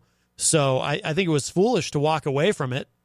How are you going to get them back to the table now that we've shown ourselves to have been acting in bad faith? And now, and initially it appeared that Iran was going to still, because the EU also was a signatory to that. So they were going to keep that commitment to the EU, even though we had walked away. So the deal was not dissolved. The United States walked away. But now there's a lot of, there seems to be some saber rattling going on with Iran. And, Trump, who one of my hopes for Trump, even though I'm not a big fan, is, that we would at least have a less militaristic, less interventionist and adventurist foreign policy. I've never gotten the impression that Trump had any particular appetite to be invading other countries. But there's been a lot of saber rattling going on as far as Venezuela, and there's been some going on as far as Iran. And I do believe, as many others do, and apparently Rand Paul does, that some of this may be the influence of John Bolton, National Security Advisor John Bolton, and his very frightening mustache. And I believe his mustache's name is Steve. And the reason I think that is, some of you might remember, I think it was maybe 6 months ago, there was a story out there that Trump kept calling John Bolton Steve instead of John and couldn't get his name right. And my theory has always been that Trump, stable genius that he is, figured out that the mustache is actually Steve. And I believe the mustache controls John Bolton's words and actions and so forth. And it's the mustache that is actually this malevolent force that is trying to push the world into a global thermonuclear Armageddon. And Iran is one of the ways to do that, because I do believe that's a potential flashpoint for World War III. So Rand Paul is speaking up against John Bolton and has had some criticisms of the Trump administration on this. I'm not sure why Senator Rand Paul feels it's okay to stand up to the Trump administration on this particular thing. One of my theories about that is that he might not have been there the day when Trump was inaugurated, and then they handed around that jar, that giant jar where all the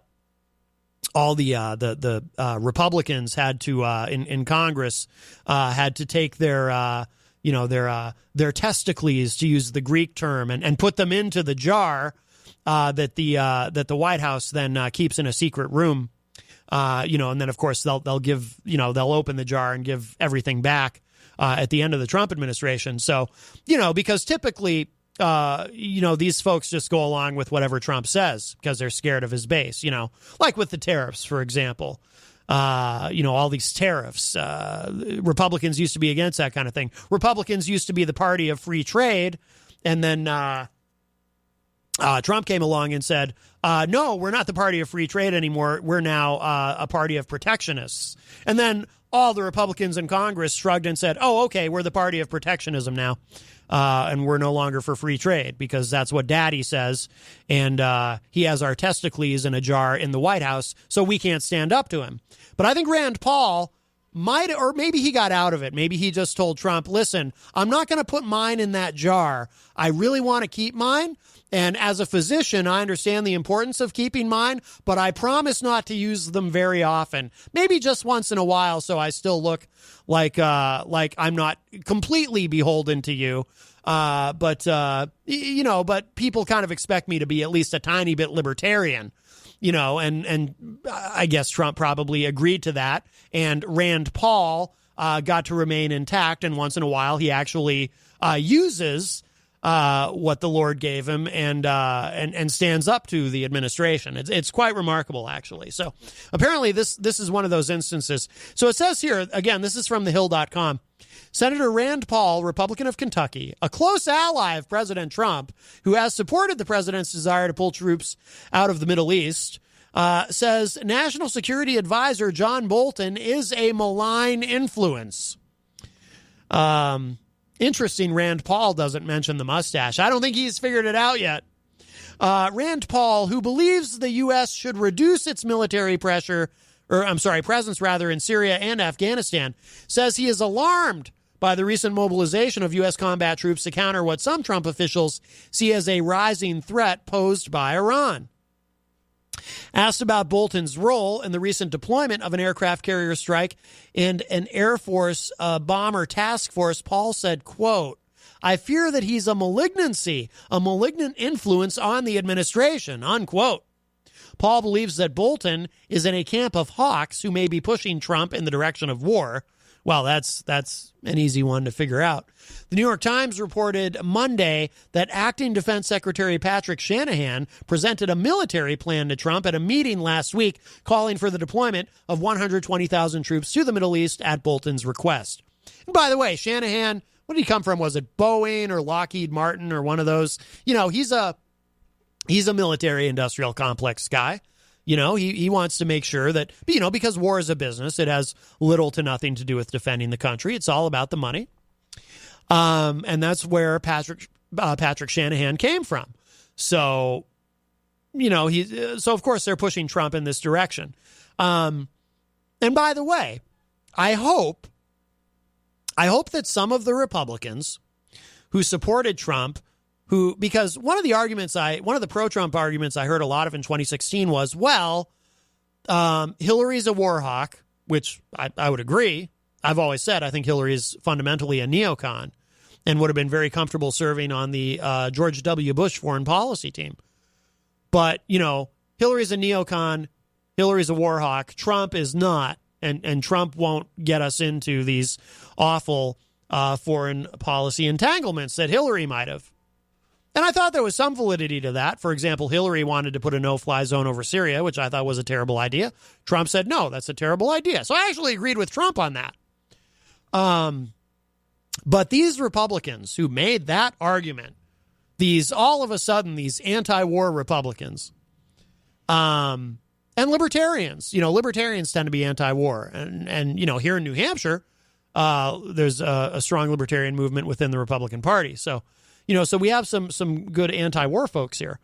But I hope those libertarians will, and those anti-war Republicans will speak up when Trump plunges us into war, as it looks like he might possibly do, and in a very dangerous situation.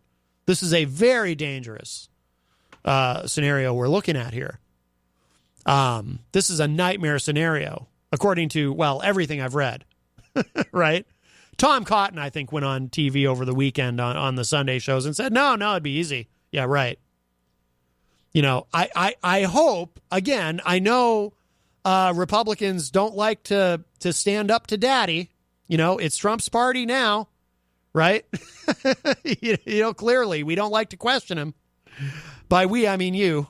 But I hope on this, some of you will have the fortitude to say, hey, we don't like this. I mean, you'll roll over for anything else, whether it's tariffs or whatever else. But, I hope you won't roll over on this. Most of you will. I know Rhonda won't. Rhonda in the Facebook live chat, she voted for Trump, and she says she regrets it now.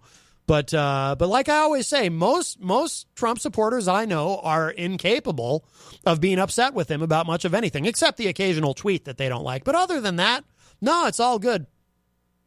It's very disheartening because this is really potentially frightening stuff. We have a call. I'll grab this. Hi, welcome to Matt Connarton Unleashed. Who's this? It's your old pal Fred. Fred Boenig from the Daily Ripple. How are you, sir? Good. I'm glad you enjoyed the songs I sent today. Yes. I'll probably play the other one tomorrow because I don't think I'm going to get to it today. But yes, wonderful songs. Well, you were talking about Iraq and Iran. Yes. About getting in a war with Iran. Iran is twice the size of Iraq. It has twice as many people. Yeah. And it has twice the size military. And we're still in Iraq. Mm-hmm. Just pointing that out. Yeah. 2 days. Tom Cotton said in 2 days, 2 strikes. That's it, 2 days. Oh, I know. Yeah. I always wonder what happens on day 4, Right. Well, I mean, of course they said with Iraq that would be quick and easy. And actually the invasion... Yeah, we'd be liberators, remember? Right. And actually the invasion was quick and easy, but then it's what happened, like you said, what happens after that? Well, what happened after that was we got stuck there. And, right. I'm very... I mean, but what do you think? What do you think is going to happen? Do you think Trump is actually going to take us to war in Iran? Well, I don't think he actually wants to do it. I think it's Bolton and Cotton. Right. I think they're the ones that are pushing for it. I mean, this is one of those things that Tom Cotton, he's the guy who wrote the letter and said, we're going to break this deal way back in Obama day. He had 47 senators sign on to it. Let's not forget that. He's been on this thing to get back and get after Iran, and some of that may have to do with his, the people who lobby him and pay him, because they're pro-Israel, and the Koch brothers. You see, the Koch brothers make more money when the oil prices are up because they're in the oil business. Oh, and so if you can shut down Iran, see, when you let Iran back into selling oil, that kind of made the price of oil go down, right? Because they were putting oil in the market. Right. So they have to get that shut down again. I mean, it's never about anything. Right. I mean, they don't have a nuke. They even agreed on the third sentence on the agreement was, we will never attempt to even get a nuke. Right. I mean, it's on the original agreement. It's number 3. Right. Right. So we didn't have to do this. Right. We did this because they the people who give millions of dollars to their campaigns, this is part of their agenda. Right.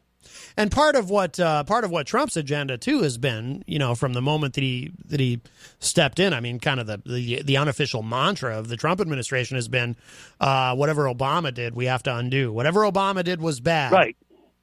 So right. Because Obama mocked him at that press conference. Oh, at the press dinner, the Correspondents' Dinner, yeah, the White House Correspondents' Dinner, yeah, that was it. That was the end. I'm going to get even with you. I'm going to wreck everything you ever do. And why would we ever believe that because he found out that that Obama had slept in that bed, that he would have prostitutes come in and pee on it? Why would we believe that was possibly he was that petty when he willing to start a war with Iran over it?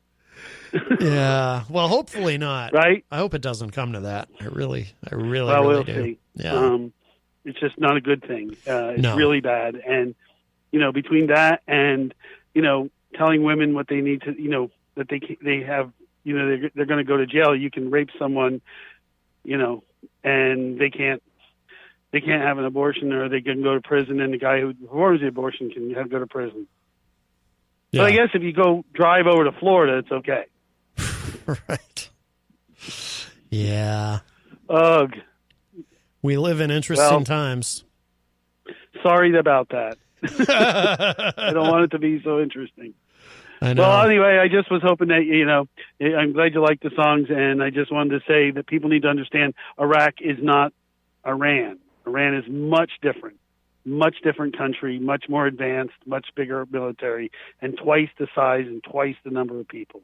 Oh, yeah. So if if we're only going to be in one place for 14 years, then we can count that if that's only twice, that will only be over there for 28 years. It's a good way of putting it. Yeah, that's a good reminder. All right, boss. All right, Fred. Thank you so much. All right, talk to you soon. All right, bye-bye.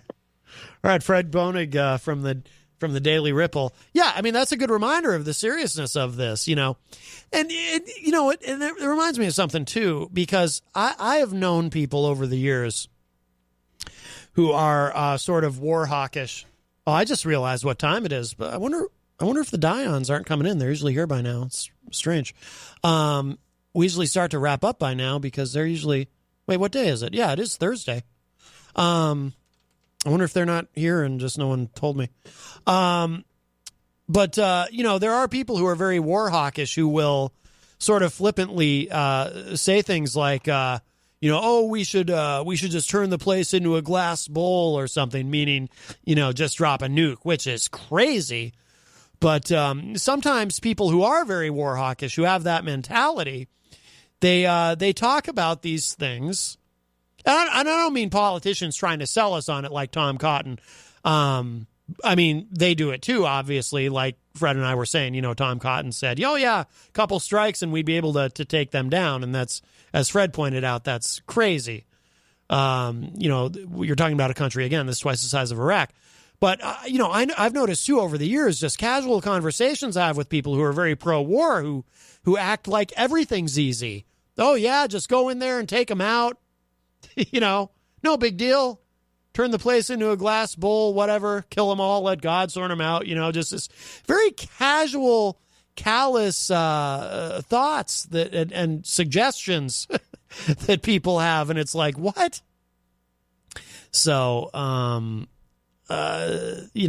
worry that, and I worry that these things that Tom Cotton is saying, or, and these things that they're trying to sell us, they appeal to those kinds of people, and that's how they're able to, that's why it's so easy to sell war. It's very easy to sell war to a country full of very compliant people who have been convinced that war generally is awesome and cool, and USA and, it's very easy to do that.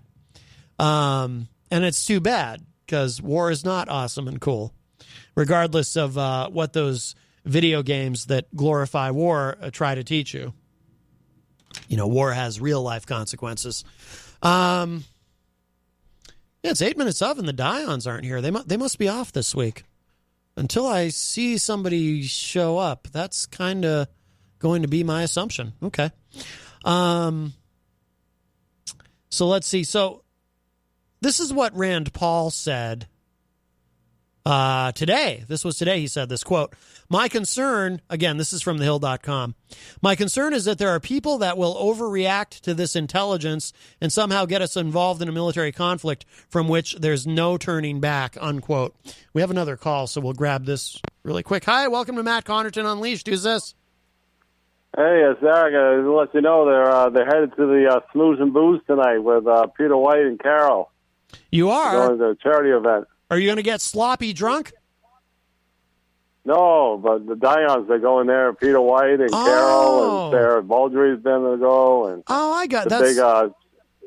That's big charity event tonight. That's why they're not here. Okay, well, now it all makes sense. Right, I alert you of that. So don't worry, they're alive and well. All right, Eric. Well, I appreciate the call. Thank you.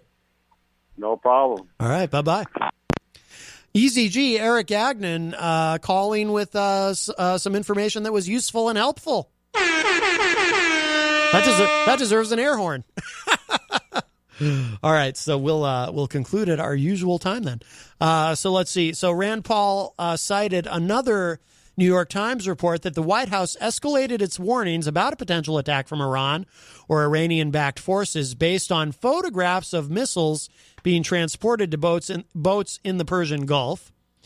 And about that, Rand Paul said this: "The question is that's being done in reaction to our increased presence there and our naming all of the Revolutionary Guards as terrorists. Is this a reaction to our policy, or is it simply an aggressive policy saying we're going to start war? Iran knows you don't start a war with the United States," unquote. That is a great point. So what Rand Paul is saying here is, are we provoking Iran into provoking war? Or, are we trying to get into a war with Iran? Are we poking the bear to try to get into a war with Iran? Are they taking actions to prepare? Because they're getting worried about us going to war with them. They don't want to go to war with the United States. And he's pointing out, look, it's ridiculous. And he's right. It's ridiculous to think that Iran, unless they're suicidal, that they're actually intending to do some sort of first strike against the United States, because that's nuts. Like he said, Iran knows you don't go to war with the United States. So if they are doing some things that may appear provocative or can be argued are provocative, are they doing those because we're doing things that are provocative? Like, as he pointed out here, declaring that, their military is terrorists, the Revolutionary Guard, they're all terrorists. Or, I think he had pointed out somewhere else, walking away from the Iran nuclear deal. Is that, viewed by the Iranians as provocative? Trump said today that he hopes the U.S. does not go to war with Iran. Rand Paul told reporters in a conference call later today that he's worried that the military buildup could increase the chances of a confrontation that spirals out of control. He said, quote, "I think the most important thing is to put the administration on notice that they do not have congressional permission to go to war with Iran, and we need to make sure we're not involved in anything that is provocative enough to encourage a skirmish that leads to a bigger war," unquote. Paul added that the U.S. should defend its troops and diplomatic facilities and send a clear signal to Iran to expect retaliation if it attacks the U.S. interests. But, as he added, quote, "provocation can occur on both sides, and we need to be wary," unquote. So, I'm glad that he spoke up. I agree with him 100%.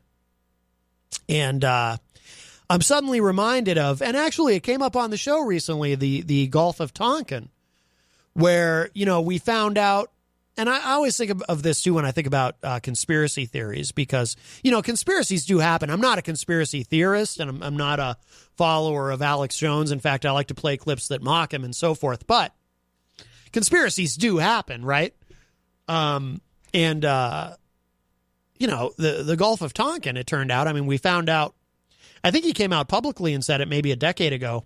Robert McNamara said, yeah, it was BS. It was that situation was, or how did he put it? I'm trying to remember exactly what it was that he said, that we provoked them into attacking us so that we would have an excuse to go to war, essentially. And so I think of that and I wonder, well, a guy like Bolton or a guy like Tom Cotton, are they, do they think that they're smart? For one thing, they might think they're smarter than Trump, which they probably are. Are they using that to try to maneuver us into a situation where we've provoked the Iranians into doing something that we perceive as aggressive enough that we now have to go to war? And it's all a big con. But anyway, we are out of time. Thank you all for listening today. Thank you, Jenny, for joining me earlier. Thank you to Fred Boenig from the Daily Ripple for calling, and to Easy G for calling. And if you missed any part of today's show, it will be up in just a little bit. at WMNHradio.org. Thank you to everybody in the Facebook live chat. And I'm out of here for now. I will talk at y'all. Be back tomorrow. Talk to y'all a little bit later. Bye, everybody.